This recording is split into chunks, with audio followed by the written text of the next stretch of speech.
menerima apapun yang sekarang sedang terjadi, dan pasrah terhadap apapun yang nanti akan terjadi. Yang sudah terjadi ikhlaskanlah, yang sedang terjadi terimalah, dan yang akan terjadi pasrahkanlah. Itu kuncinya hidup.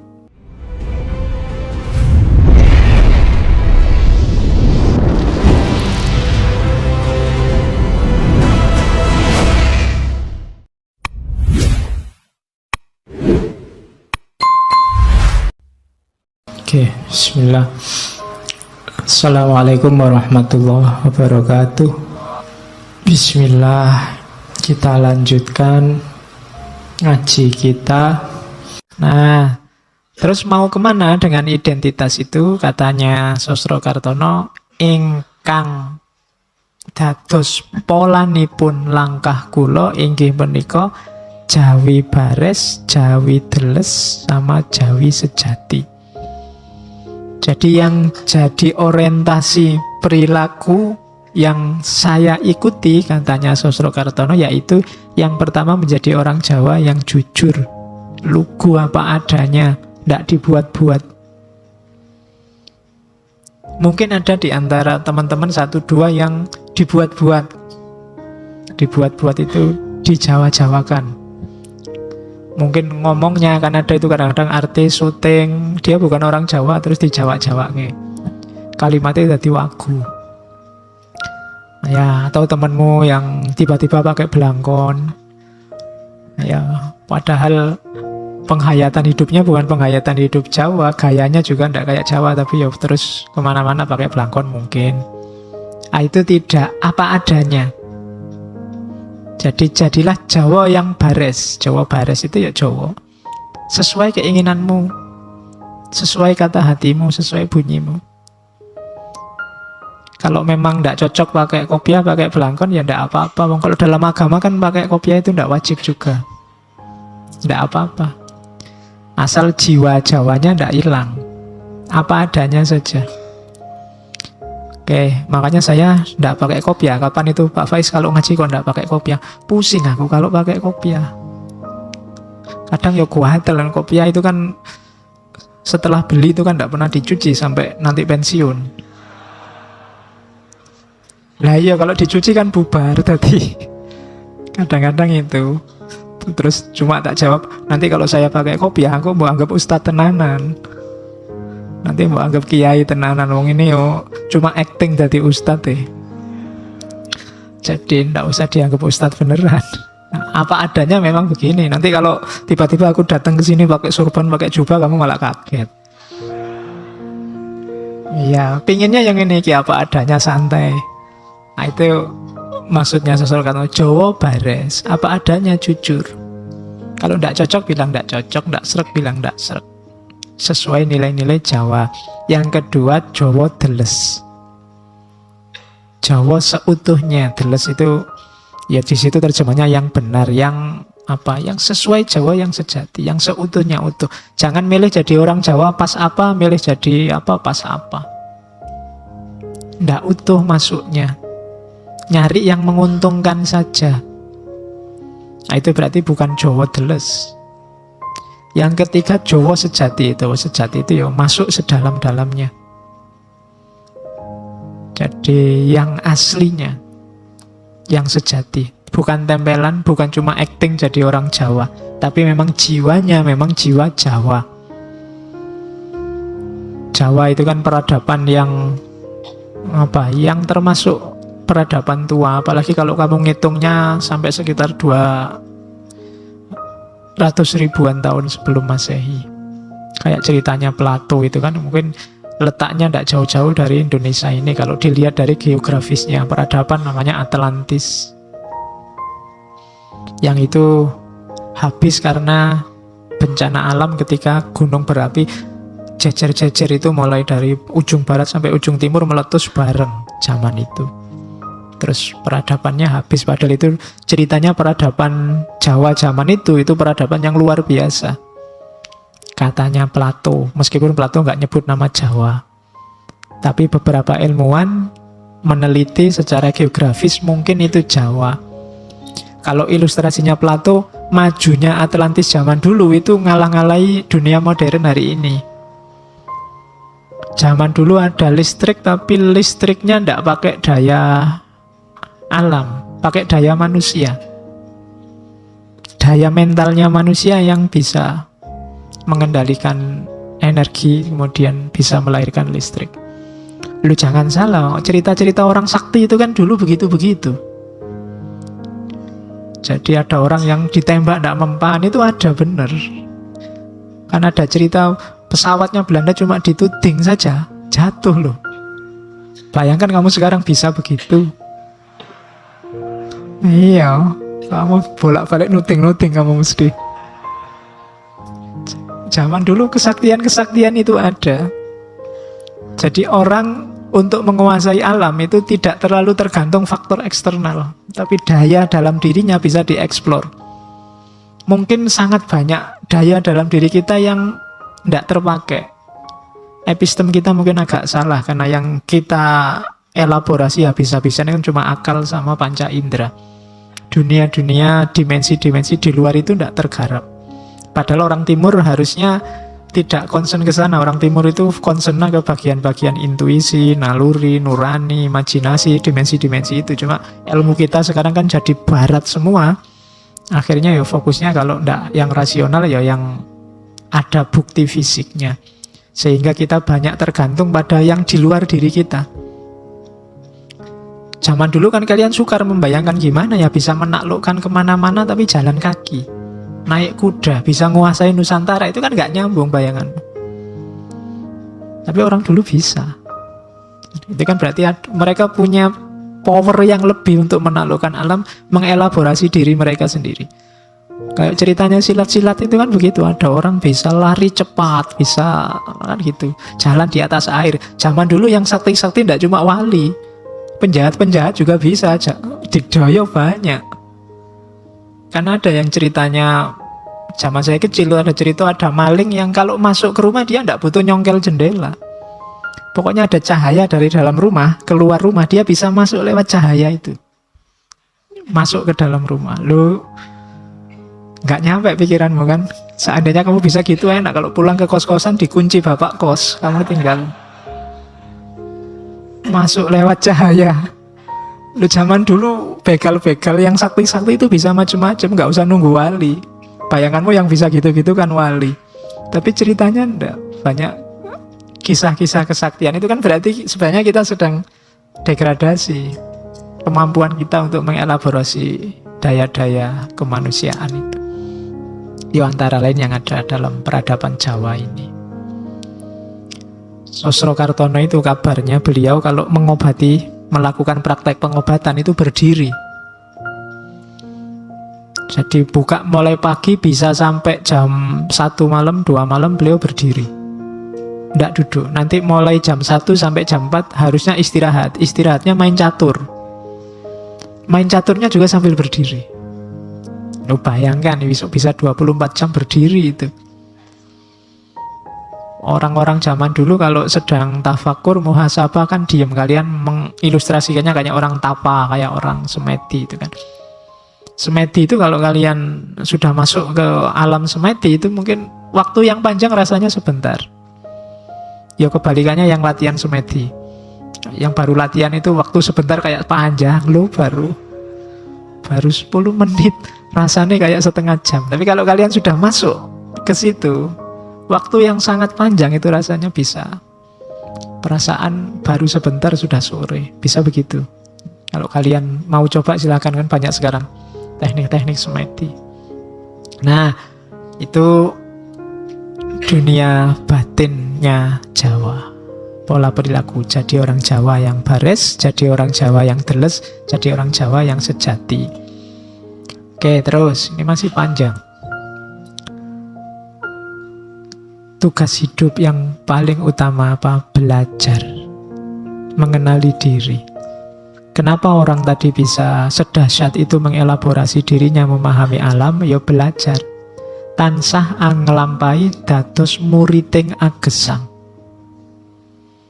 Senantiasa menjalani hidup jadi muridnya kehidupan. Gurunya siapa? Kehidupan. Itu berarti orang yang aktif membaca alam sekitar, kehidupanmu, lingkunganmu. Jadi tansah anglampahi dados muriding agesang. Sinau ngraosake lan nyumerapi tunggalipun manungsa, tunggalipun rasa, tunggalipun asal lan maksudipun agesang. Belajar merasakan. Kalau kalimatnya merasakan itu berarti tidak cuma dipahami, dibaca, berjarak dengan dirimu, tapi merasakan itu terlibat dalam hidupmu.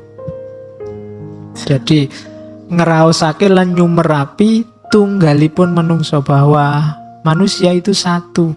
Tunggalipun rasa, rasa juga satu, rasa itu satu. Tunggalipun asal, kita berasal dari hal yang sama. Asal kita sama. Lan maksudipun agesang, dan tujuan hidup kita pada akhirnya sama. Innalillahi wa inna ilaihi raji'un. Jadi untuk bisa Jawa bares, Jawa teles, Jawa sejati, pertama-tama kita harus mau membaca, mau belajar. Bergurulah kepada alam semesta sekelilingmu. Pahami ketunggalanmu dengan alam semesta, ketunggalanmu dengan manusia yang lain. Murid gurune pribadi, guru murite pribadi, pamulangane sengsarane sesami, ganjarane ayu lan arume sesami. Yang jadi murid dirimu sendiri, yang jadi guru dirimu sendiri. Murid juga guru, guru juga murid. Pelajarannya apa? Penderitaan sesama. Bacalah sekelilingmu, banyak penderitaan, banyak kesengsaraan. Itu harus kamu baca. Kalau kamu bisa membaca itu kan tadi ngeraosake lan nyumerapi. Tidak cuma berjarak tapi juga ikut merasakan. Maka selanjutnya akan lahir keindahan hidup bersama. Jadi yang pertama, jadilah muridnya kehidupan. Belajarlah merasa jadi bagian dari alam, bagian dari lingkungan, bagian dari rasa semua manusia. Jadikan dirimu murid sekaligus guru. Guru berarti ajari dirimu, murid berarti belajarlah dari dirimu. Kemudian baca di sekelilingmu banyak sekali penderitaan-penderitaan. Dan itu semua tugasmu, wujudkan hidup yang indah bersama yang lain. Kalimatnya luar biasa.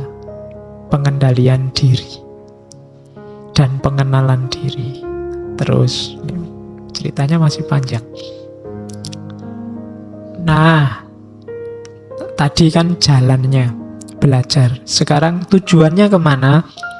Ngawula dateng kawulaning Gusti lan memayu hayuning urip tanpa pamrih, tanpa ajrih, jejeg mantep mawi pasrah. Sebab payung kula Gusti kula, tameng kula inggih Gusti kula. Apa sih tujuan hidup kita? Tujuan hidup kita, katanya Sosrokartono, tujuan hidupku itu mengabdi kepada hamba Tuhan. Nah ini, kamu kan selama ini hambanya hilang. Ini berarti apa?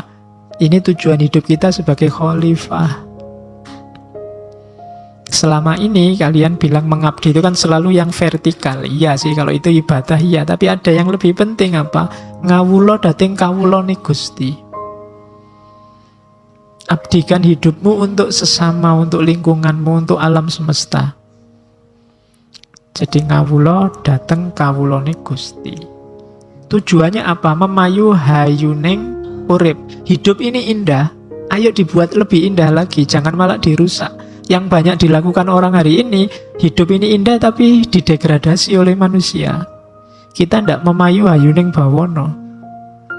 Seandainya ada pembagian rapot, itu mungkin ya rapotnya banyak merahnya itu manusia.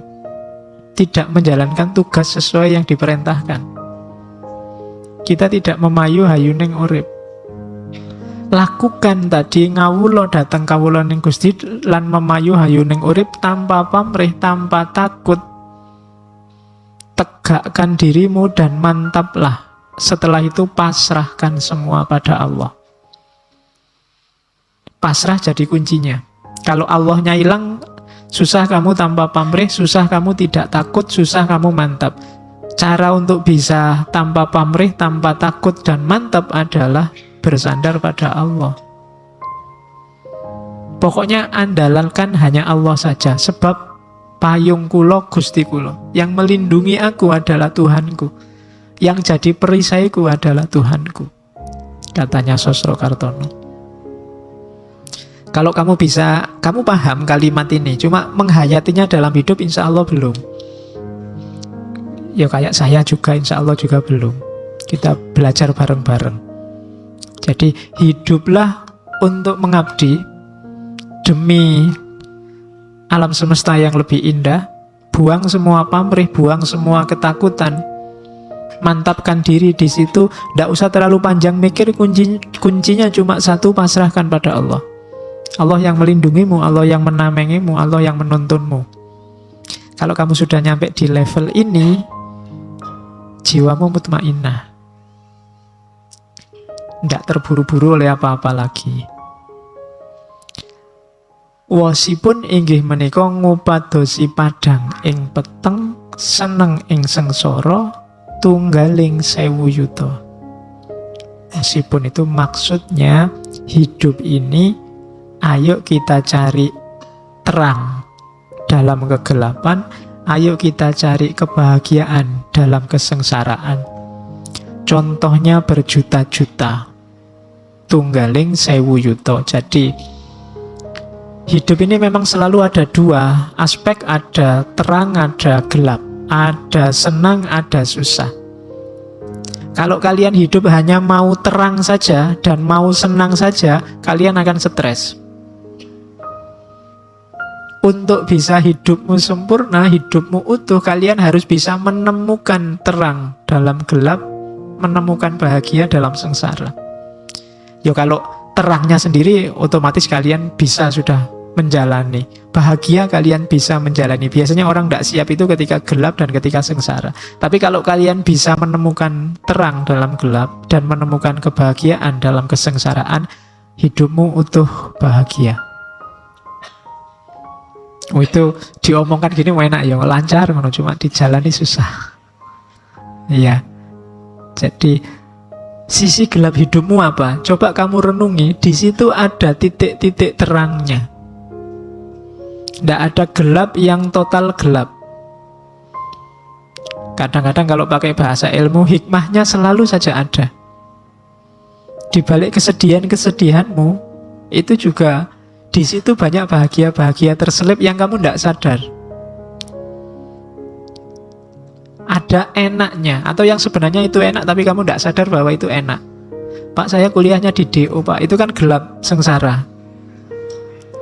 Loh, tapi ada terangnya itu. Alhamdulillah ya, kamu harus bersyukur loh. Sekarang tidak ada yang ngejar-ngejar lagi.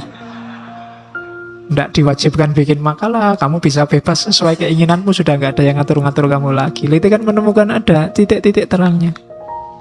Pak, saya sampai umur segini kok jomblo terus ya Pak, tidak ada anunya. Itu kan bagimu gelap. Loh, enggak, itu justru terang. Cuma kamu tidak bisa ketemukan terangnya di situ banyak. Itu kan sudah terang bahwa kamu tidak laku. Oke. Iya, ya ndak ya. Contohnya maksudnya ya enggak itu. Oke, ya bisa lah kalian ya, kalau selama nalarmu jalan pasti kamu bisa menemukan. Kalau kamu bisa ketemu solusi ini, hidupmu bisa kayak dulu Diogenes, bisa kayak Nasruddin Hoja, enggak ada yang bikin sumpek. Semua peristiwa ketemunya tertawa dan senyum. Jadi tidak ada sisi sumpeknya hidup ini. Itu kalau kamu bisa mencari terang dalam gelap dan menemukan kebahagiaan dalam kesengsaraan. Diputus pacar, ketoke ya sumpek, tapi alhamdulillah bisa nambah wawasan, nyari lagi. Nah ya kan itu terang. Dibandingkan yang bertahun-tahun pacari itu, terus kan itu wawasannya sempit. Tapi kalau banyak wawasannya luas. Nah, itu menemukan terang dalam gelap. Oke, ya kamu kalau dicontohin ngono melek. Oke, serius lagi. Terus, nah ada prinsip dalam hidup kejawen. Yang pertama, harus diingat memang dalam Jawa itu fokusnya lebih pada ke batinnya. Jadi batin itu nanti wujud fisiknya adalah budi, akhlak. Maka prinsip yang paling utama adalah budi yang luhur. Jadi akhlak yang luhur. Ang luhuraken bangsa kita, tegesipun anyebar winih budi Jawi. Gampilaken margining bangsa ngupaya papan panggesangan. Meluhurkan bangsa kita, maksudnya menyebarkan benih budi Jawa, akhlak Jawa. Akhlak Jawa itu sebenarnya ya sama saja dengan akhlak Islam. Level batin itu sifatnya lebih universal. Sebarkan ini demi apa? Keluhuran bangsa. Peradaban kita akan luhur kalau kita akhlaknya luhur, budinya luhur. Ya peradaban kita, bangsa kita akan unggul.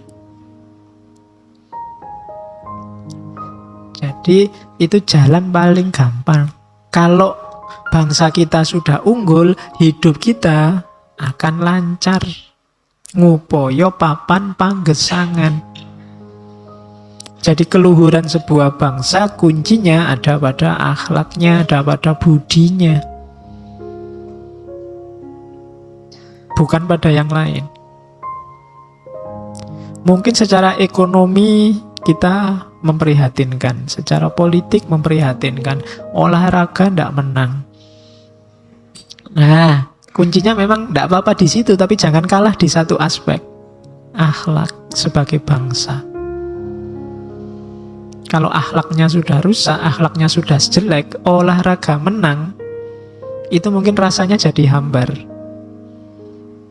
Kayak kamu bal-balan terus ada tawuran. Tawuran itu kan cermin akhlak.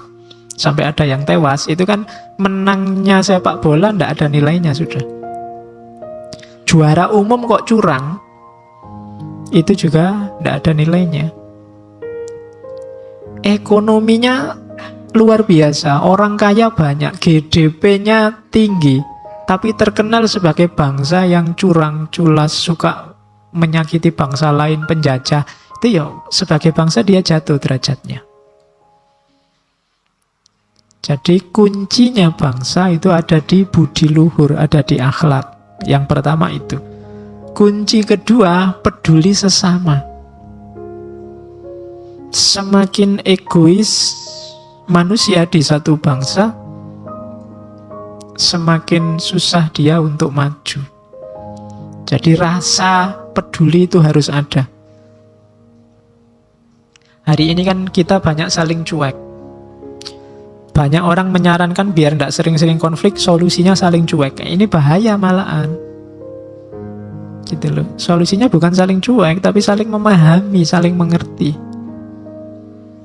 Kalau itu yang saya bawa, itu contoh bagaimana beliau Sosrokartono ini, kalau mau dia bisa jadi orang kaya, mungkin karirnya bisa cemerlang, cuma dia milih mengabdikan dirinya di dunia pengobatan alternatif.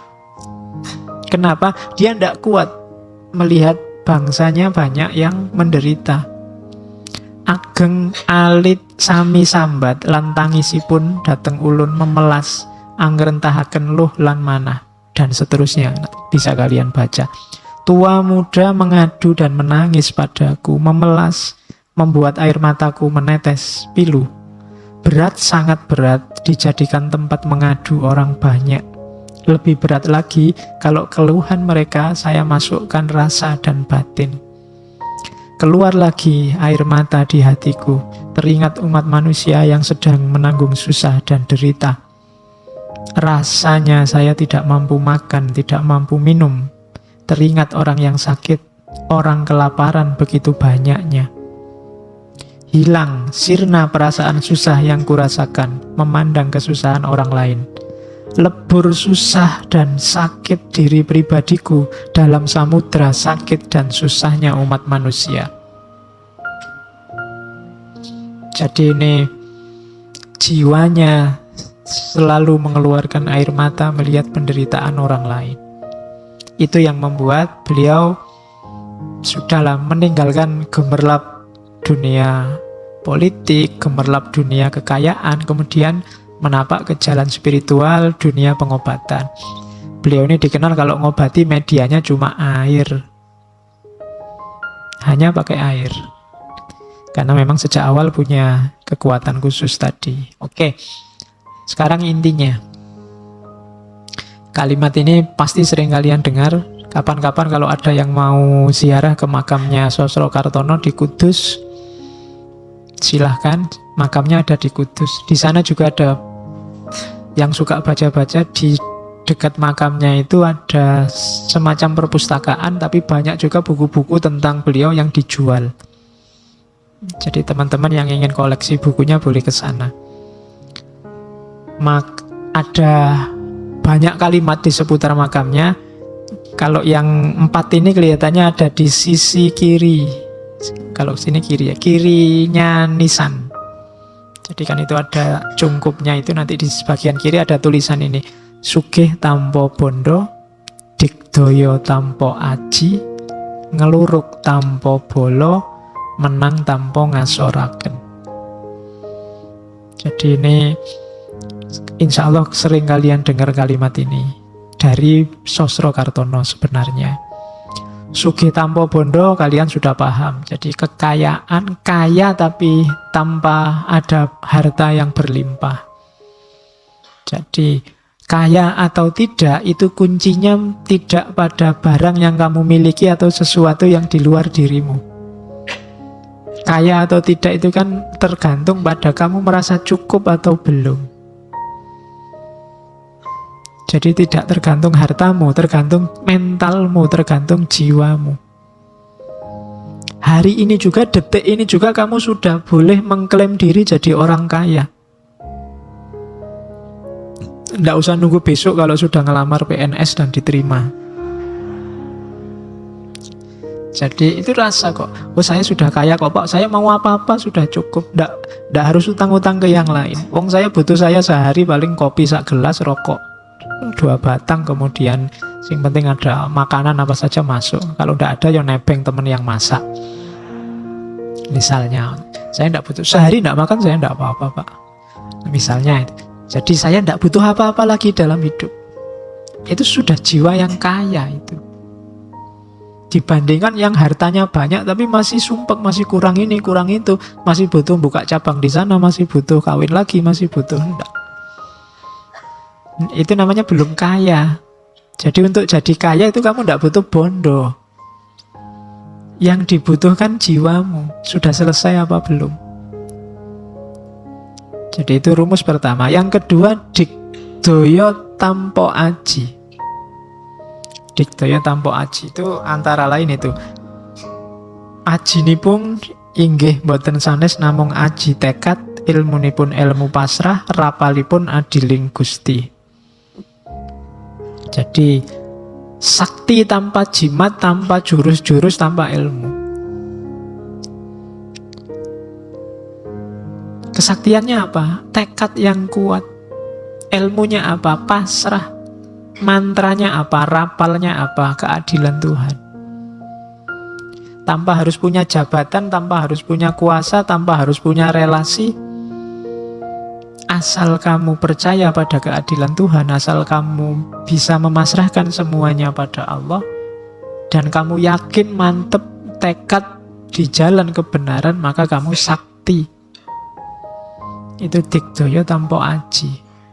Tanpa harus kamu belajar di perguruan silat, tanpa harus kamu ikut nyepi tirakatan macam-macam, asal kamu punya 3 jurus itu, tekad, pasrah, dan percaya akan keadilan Tuhan, maka kamu orang yang digdaya.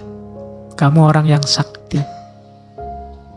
Kamu akan bisa menghadapi apa saja, meskipun tanpa aji.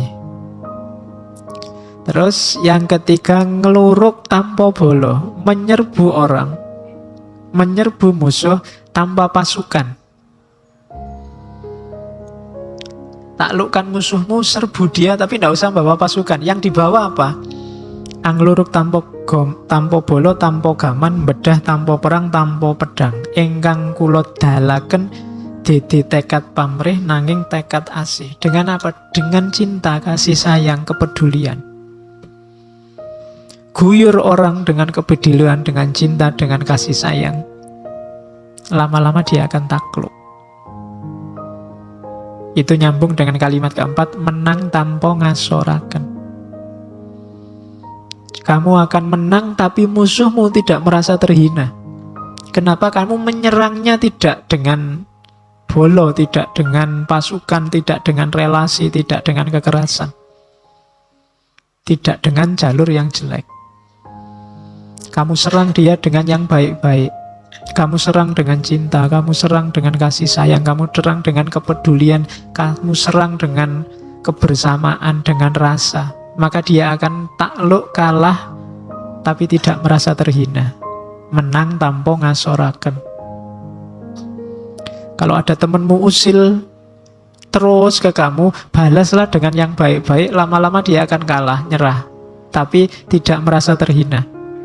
Tapi kalau kamu balasnya dengan kekerasan yang sama, keusilan yang sama, ya siapa yang kalah akan merasa terhina, direndahkan. Dalam hidup begitu. Pemilu hari ini perlu pakai rumus ini. Kalau perlu ngeluruk tanpa bolo, tidak perlu pasukan kampanye yang besar-besar. Gerakan kampanyenya kemana-mana pakai jurus kepedulian, cinta, kasih sayang, saling berbagi. Sehingga nanti siapapun yang kalah tidak akan terhina. Itu perlu kalian pelajari lebih dalam lagi. Kalau ini ada di makam bagian kanan kelihatannya, sisi makam yang kanan. Jadi terima mawi pasrah, suwung pamrih tebih ajrih, langgeng tan ono susah tan ono seneng, anteng manteng sugeng jeneng. Tuh. Terima mawi pasrah itu ikhlas dan menerima apapun yang terjadi. Kalau pakai kalimatnya Susro Kartono, ikhlas marang opo sing wis kelakon, terima opo kang dilakoni, pasrah marang opo kang bakal ono. Ikhlas pada apa yang sudah terjadi. Yang sudah terjadi ya sudah lah, tidak apa-apa. Terima opo kang dilakoni, menerima apapun yang sekarang sedang terjadi, dan pasrah terhadap apapun yang nanti akan terjadi. Yang sudah terjadi ikhlaskanlah, yang sedang terjadi terimalah, dan yang akan terjadi pasrahkanlah. Itu kuncinya hidup. Terima mawi pasrah. Untuk kesana kita butuh suwung pamrih tebih ajrih. Dua hal yang harus kita perhatikan, hati-hati, tidak boleh ada pamrih, tidak boleh ada ajrih. Ajrih itu ketakutan-ketakutan. Kenapa ada orang korupsi? Karena dia takut miskin, takut tidak bisa mungkin ngasih nafkah keluarganya sesuai yang diinginkan, takut. Ada ketakutan-ketakutan. Kenapa mahasiswa sampai ujian nyontek? Takut tidak lulus. Takut IP-nya jelek, takut DO, takut. Ketika orang takut, dia tidak akan bisa ikhlas, tidak akan bisa pasrah. Masih ada banyak ketakutan. Apalagi ada banyak pamrih. Pamrih itu ya keinginan selain Allah. Kalau ikhlas itu kan satu-satunya yang diinginkan hanya Allah. Selama masih ada pamrih dan masih ada ajrih, orang tidak bisa ikhlas mempersembahkan segalanya hanya demi Allah saja. Suwung pamrih tebih ajrih. Kalau sudah bisa dua yang atas, maka langgeng, tan ono susah, tan ono seneng. Hidupmu akan mutmainnah, stabil. Jadi tidak susah, tidak senang. Akhirnya apa? Kalau hidup yang stabil itu anteng, manteng, sugeng, jeneng. Kalian akan tenang, fokus, sejahtera, sugeng, senang, bahagia, dan jeneng. Jeneng itu bertahta, bermartabat. Jadi kalian bisa ikhlas pasrah, kemudian tanpa pamrih, tanpa ada apapun yang ditakuti, maka akhirnya hidupmu akan stabil, mutmainnah, jelasnya hidupmu akan tenang, fokus, sejahtera, dan bermartabat. Itulah kunci hidup Jawa. Jadi tidak kemerungsung, bukan kompetisi, bukan siapa yang lebih maju duluan, tapi tentram bareng-bareng, sejahtera bareng-bareng. Diawali dari suwung pamrih tebih ajrih. Semua dharma, semua kebaikan dijalankan tanpa ada alasan apa-apa selain bahwa itu baik dan itulah yang diinginkan oleh Allah. Itu falsafah hidupnya.